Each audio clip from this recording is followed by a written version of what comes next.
Well, I don't know whether I was the only one that saw that story this morning about this huge new road that's being built from Kent to Essex, and it's going to be the biggest road project since the M25. It was on the BBC News this morning.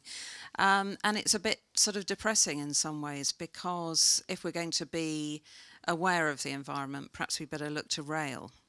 And we're at a very interesting point, I think. Liam, you can start off by talking about some of your projects. And that's Leeds High Speed, the proposed Leeds High Speed Yes. station. Liam, if you want to introduce yourself.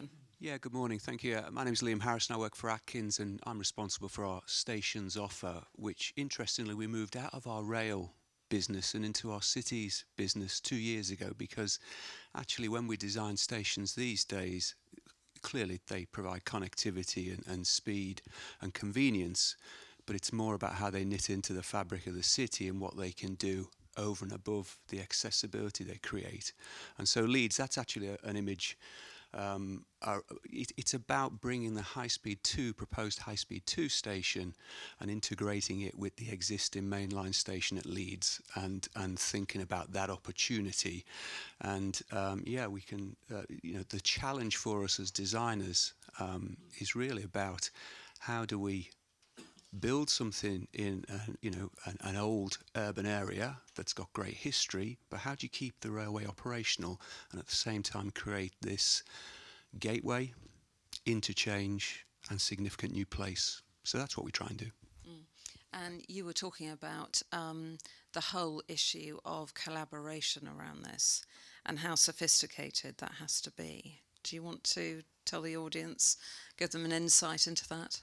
Yeah, so typically a challenge like this, and it's not just Atkins, we're working with a bunch of suppliers, with the local authority and with all the major stakeholders.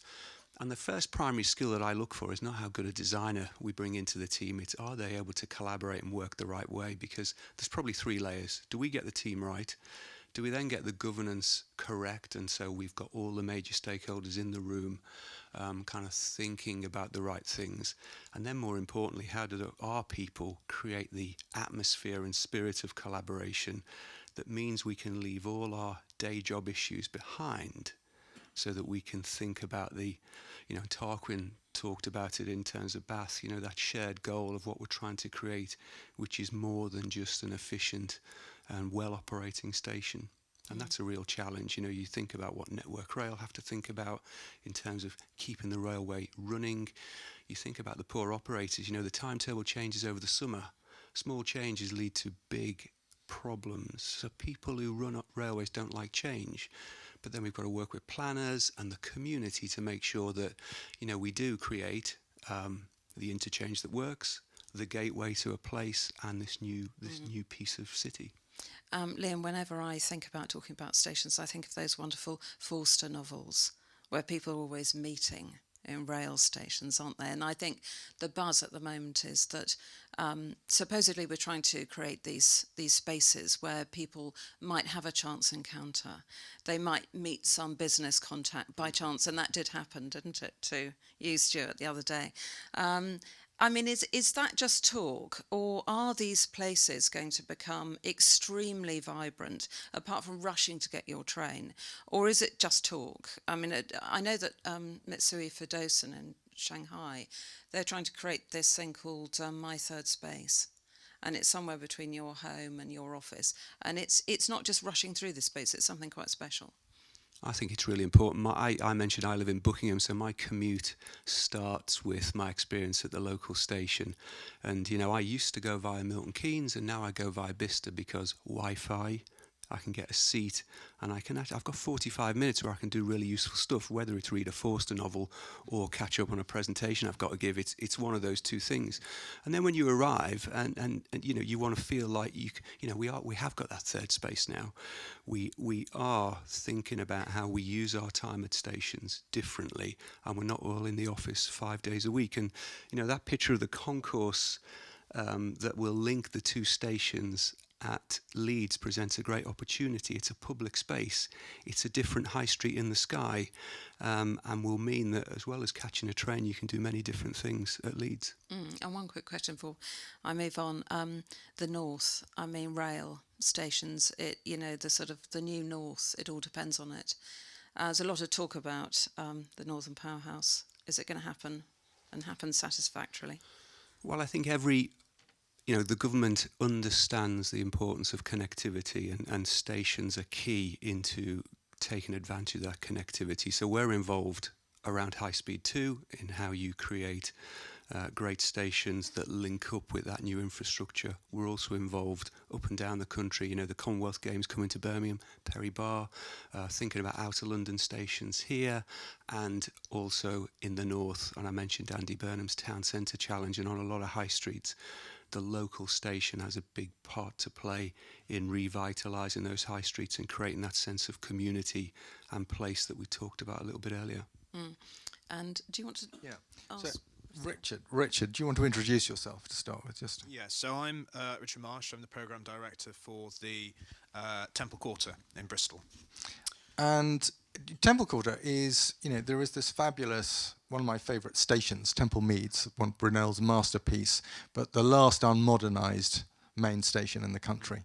But it's not just about putting a new roof on Temple Meads, is it? This project. We've got I think the historic photograph behind you, showing, I don't know whether it's 1940s or something, where you can just see, is it the Temple Meads ramp on the right coming up there? That's right. Yeah, you can absolutely see the old sort of carriage ramp as was. I mean, Temple Meads is an interesting beast, to say the least. I mean, I think Liam hit the nail on the head in some ways. It's about gateway and it's about place. Temple Meads is a Grade 1 listed Brunel masterpiece. It is the bookend to Paddington. With it, that brings its own challenges, as we were talking about previously, in terms of heritage and the constraints that can place on development. But it is a fantastic opportunity. It's not without challenge, but you can, as you say, see there. Temple Meads is slightly strange in terms of a station, is in the sense that it is on the edge of the city. It's quite far removed.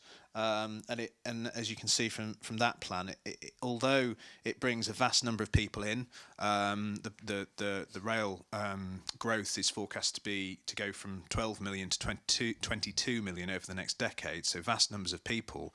It is a very strange environment when you arrive in Bristol. So visitors, you may wonder where you've landed. There's no obvious wayfinding to get from the station to the city.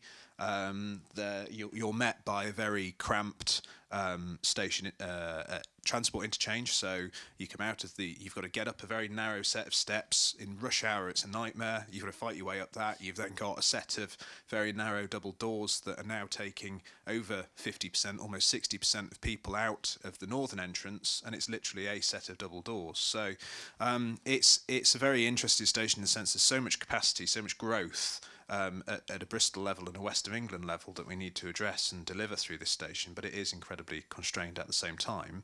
But it is that opportunity. It is a new gateway. Well, it is a gateway already, but it could be a significantly enhanced gateway, and it can become a place in its own right for all the reasons that Liam's been mentioning, really, in terms of a residential community, a retail offer, a place to dwell.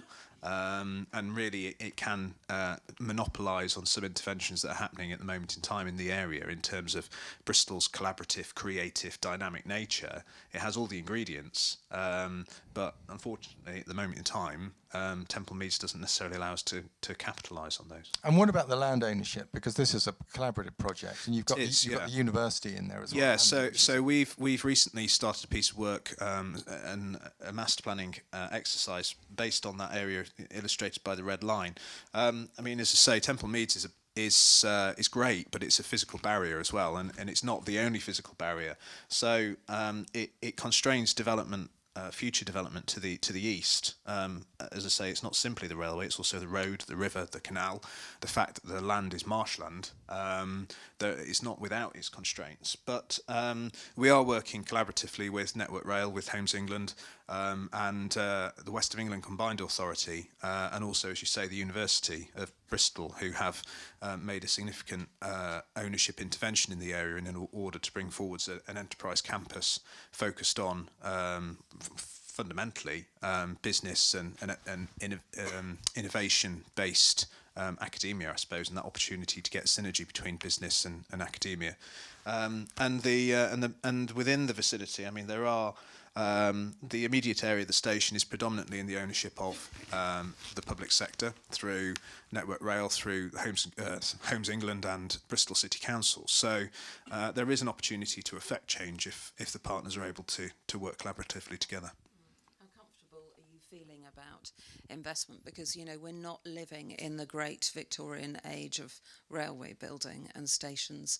I mean, are we going to leave something of that's noteworthy at the end of the day from our era? Well, I think in this case it will certainly need to be worthy. The fact that it has the heritage status that it does will necessitate, as Tarquin and others were saying earlier on in relation to Bath, it's going to have to be of a standard to go anywhere anyway, which does necessitate this degree of collaboration and partnership working to listen to what people are saying and to respond to that. There are always challenges, as other people referenced earlier on, around viability, and we know that there are constraints in terms of funding. So how do you make the best and most efficient use of that funding to deliver what we need and what the city needs will always be a challenge, but I think it is a significant opportunity as well.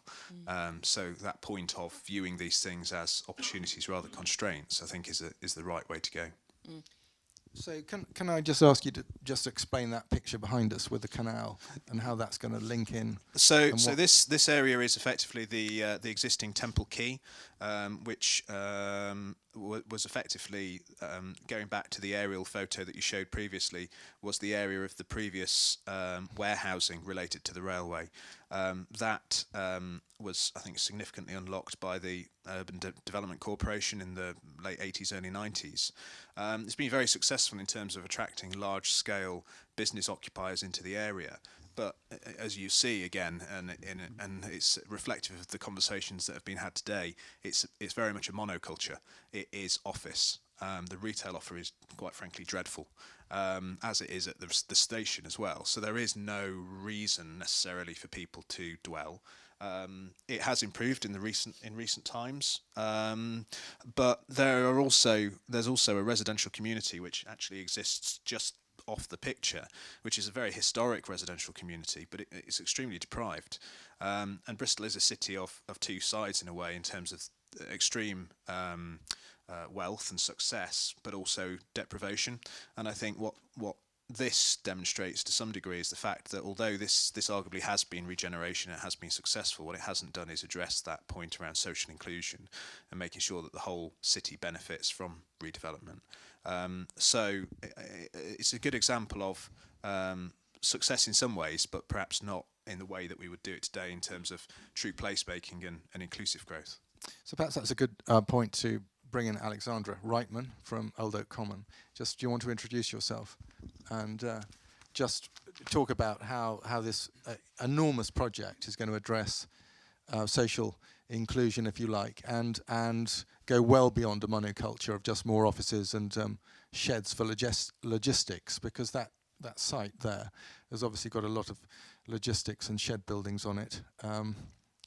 Yeah, absolutely. I'm Alex Reitman. I'm Master Planning Project Manager at OPDC, Old Oak Park Royal Development Corporation. We are the second mayoral development corporation in London, following the footsteps of our eastern cousins, the LLDC, at the Olympic Park. And we've been focusing in our master planning work on the area that we called Old Oak, which is in the foreground here. And it's where we see a great opportunity to contribute to the housing and jobs requirements of the next generation. And the mayor, consecutive mayors have identified this as an area where we could potentially see 25,000 homes coming forward, enough space for 60,000 jobs across a wide spectrum of job opportunities. And it's really been accelerated, and the opportunity has really come to life because High Speed 2 has been given permission and is being built, with the first station in London being here in Old Oak before it continues on into Euston to the terminus. This is also where Crossrail will have a station to interchange with High Speed 2, the only place where Crossrail or the Elizabeth line, when it does open, interchanges with High Speed 2. And creating a station with a footfall that is about the same as Waterloo Station today. So really redrawing the geography of London in terms of transport and how people get to and from London, but also what people think of West London, because you might not, I'm not sure how familiar you are with the site, but actually the site is actually the next stop over on the Central Line from where we are today, more or less. So, and it's just on the other side of Wormwood Scrubs, where Alan was telling us about QPR's ambitions for kind of bringing forward future sporting opportunities there. So what we're looking at right now is an area that doesn't have the constraints perhaps that some of the other stations on the panel have, in that there's no station there right now. There's a station being built. What there is actually is a depot that was built and has been built for Crossrail. So there is not a station where people go, but where trains go, and that will continue to be in place. It's a key part of the puzzle for Crossrail. But what you see here is how things may develop in the next 20 years. In the center of the picture, just to your left of the big park, which is Wormwood Scrubs, is the future Crossrail high-speed 2 station, as it was envisioned at Parliamentary Bill stage. So this is the non-designed version. Thank you, Stuart. And that's the Linford Christie Stadium, is it? On the brown. The running track that you see just on the upper right-hand corner. That's Linford Christie Stadium.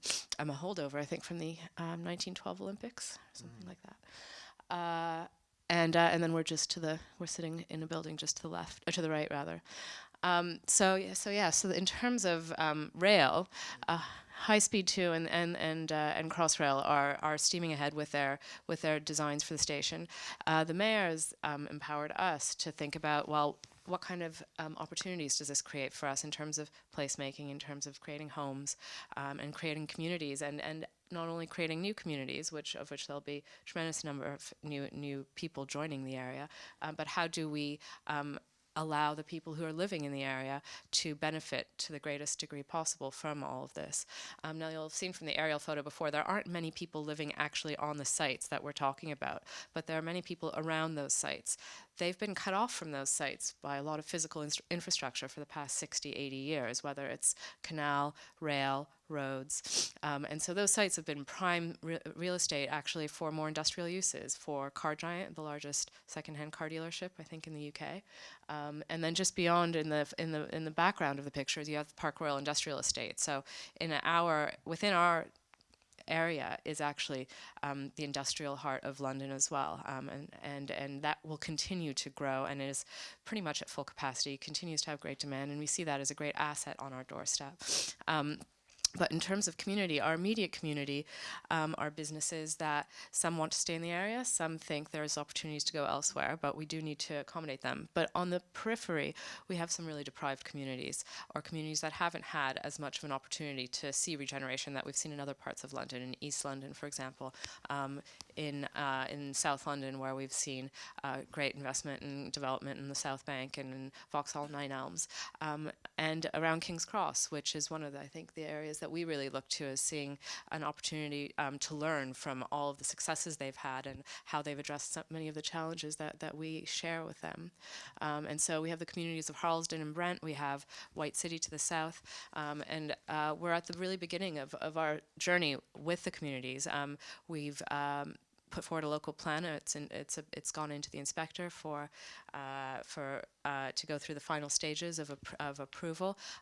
3 years of consultation and working with the community, with all of our stakeholders, whether it's government, High Speed 2, key landowners, to really get the right vision for the area.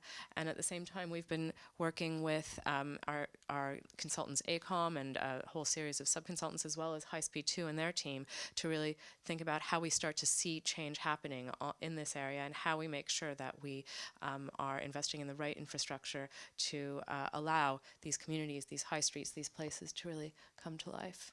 Alex, I'm going to bring you back in a minute, but I just want to include Stuart from TfL, Stuart Robinson, because we do have this history. Some stations, some TfL stations are going to be built from scratch. Some are inheriting beautiful old buildings. It's quite a job, isn't it, to turn these buildings around for economic growth? Yes, very much so. And I think the common thread that runs through the last three contributions from the panel, and what I would say was my overriding lesson from working with Argent on King's Cross, is this thing about how you integrate stations into a community.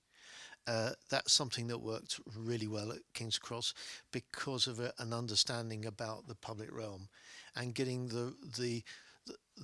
getting the right meshing of the railway infrastructure into the urban fabric. That is the key choice. I mean, it's certainly the key challenge for Bristol Temple Meads, which of course was isolated by the city engineer in the 1960s, and again at Old Oak Common, where the government has not only invested billions of pounds into new railway infrastructure, but then decided to put a depot which nobody can build over right next to what will be the second biggest station in the country. As well as working for TfL, I also chair the board which oversees the commercial development of stations for HS2. And the roles are very similar, but what is the big burden from government is, having made all of these decisions basically for engineering reasons, is now trying to extract as much value as it can out of all the stations. And so that creates a tremendous tension, which you might say is a bit unfair in terms of what the end product is. Very often a result of a benign partnership, as it was with King's Cross, with the local community, the landowners, and a very far-sighted developer.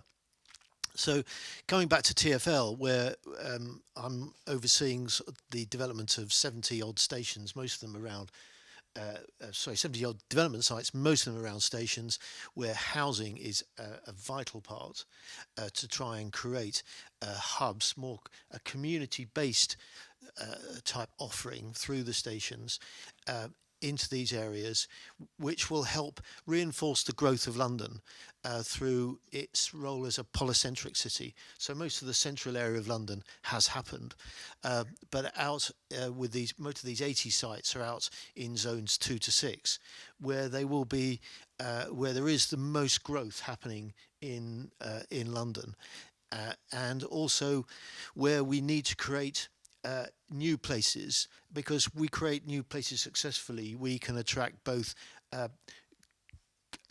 excellent springboards for economic development, and it's no coincidence that we're also just signed up with a new 5G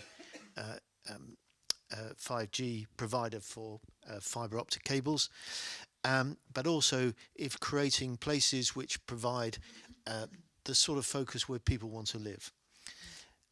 Again, a lot of this is to do with how that then integrates with the urban fabric to create the right balance between movement and place.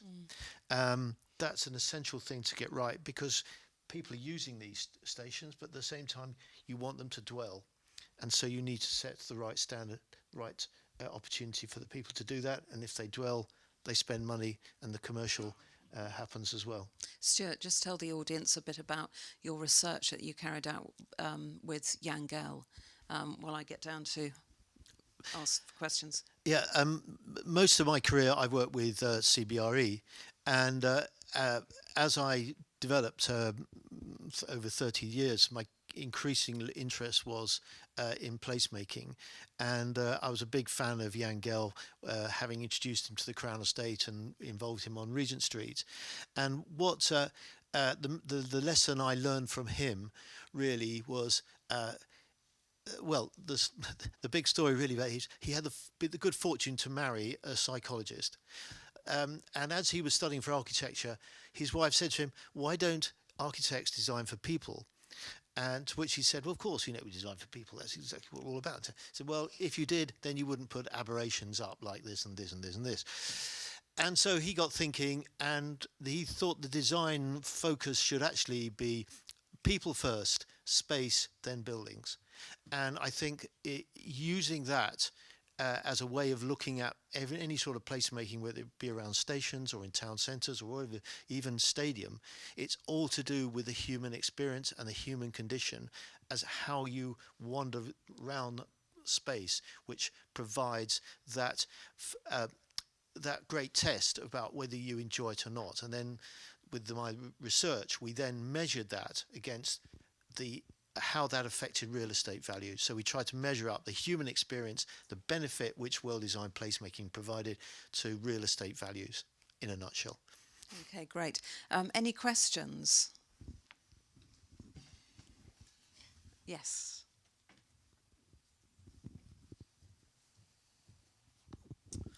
Ed Watson from Arup. Stuart, you alluded to some fairly short-sighted thinking on behalf of governments and promoters of infrastructure projects in relation to how they designed and effectively sterilised areas of land by not thinking creatively about what might happen above or around them. I think I know the answer to this question, but just to be sure, and anyone else from the panel as well, what is being done as we think now about the potential for Crossrail 2 to ensure that the design of places above and around infrastructure projects, and particularly the stations, are being taken into account in the way they weren't, particularly at the Elizabeth Line or on High Speed 2? Well, railways used to be designed solely by engineers. And of course that created a number of problems because it really didn't think about the city. When Crossrail was first designed, the main buildings that it targeted were grade 2, grade 1 listed buildings because engineers had no idea that these were valuable. Secondly, more belatedly, the government has then decided to think, well, with this infrastructure costs so much, we need to get money back out of it. So as an afterthought, they then put in measures in the bill to try and reclaim some of this money. And I have to tell you that one of the disappointments is there's probably more discussion going on about how can we claw money back from Crossrail 2 if we ever build it than there is about how it fits into the urban framework. That's still very much the third strand of work. It's my life's mission to try and push it up as to become the third leg of the stool. And and I'm sure everybody in this room would want to join that campaign.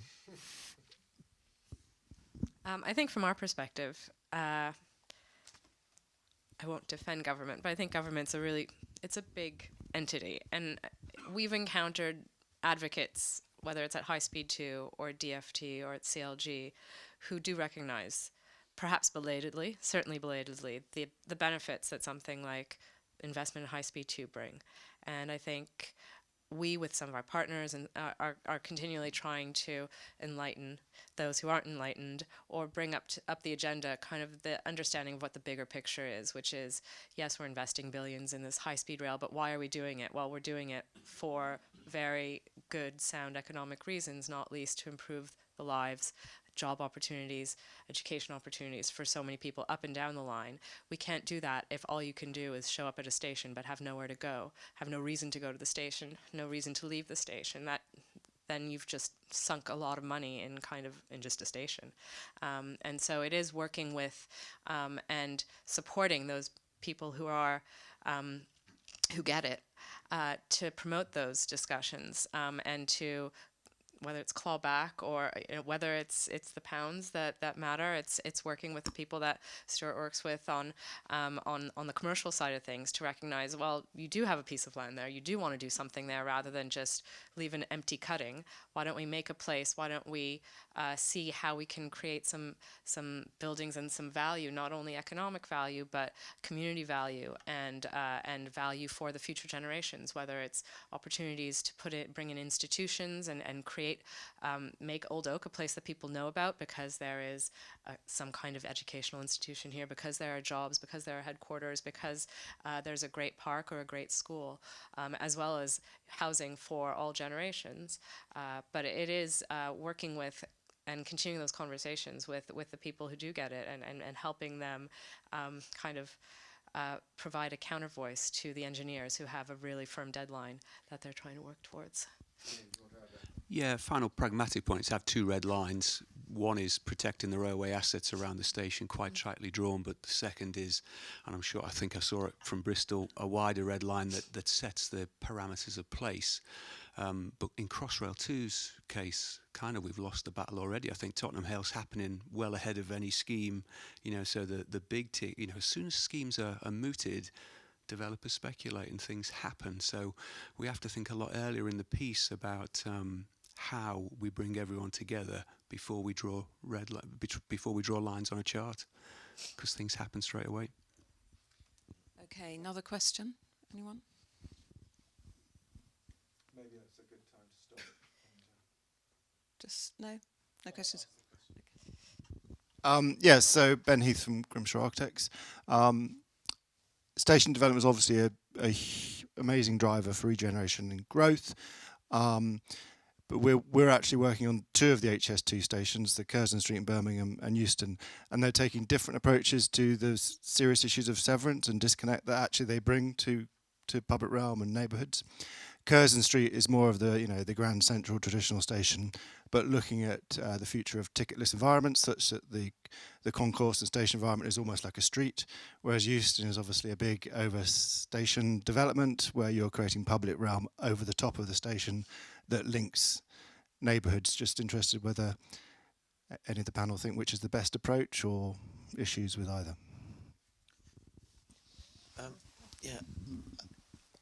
Wearing my TfL hat, I think it's constant frustration of how rarely that overstation development is viable. Actually, I'm looking at one at White City, just down the road here, because I believe that could be a tremendous opportunity. And I think we can make it work there. I think the interesting thing at Euston is that it's cheaper to actually put buildings on that roof than it is actually to put a roof over. So, which is an interesting tipping point that doesn't exist in most station opportunities. It certainly doesn't exist in Birmingham, where Curzon Street we can't even afford to put a mezzanine in. So it's a real frustration, I think, particularly when you see. I mean, there was a picture there of Hudson Yards, wasn't there, in New York earlier, where they're building over 43 tracks and a complete new city. If my wish is that we could spend more research on how we can develop ways of building over stations. I think Crossrail actually has given the confidence to people from both Network Rail, but particularly TfL, in taking on these challenges. And we need to do that if we're going to continue to create urban opportunities and making our cities more livable in.